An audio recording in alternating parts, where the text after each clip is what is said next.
Will Broughton joins me now, Trustee Official for Professional Practice at the College of Paramedics and a paramedic in London. Will, thank you very much for talking to us. How bad is it?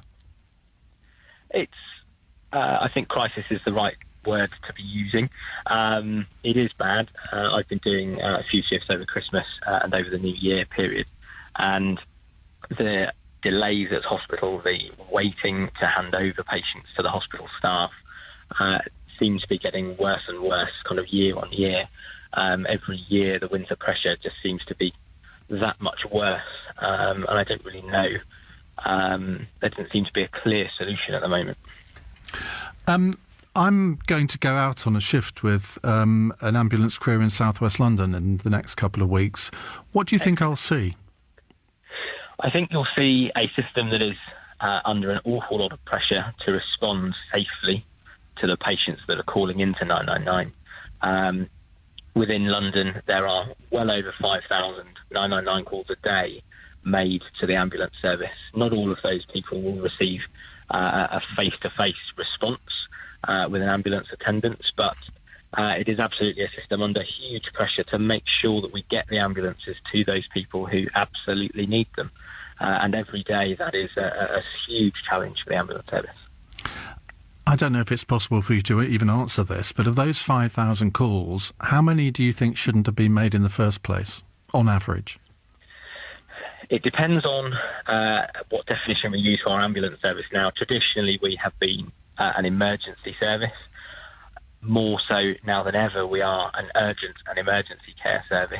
We generally say that around 10% of those 999 calls are those life-threatening, absolute emergency patients. The remaining 90% may still have requirement for an ambulance, but not always for a life-threatening emergency. So we're dealing with a lot of urgent and kind of primary care concerns, as well as that traditional life-threatening response.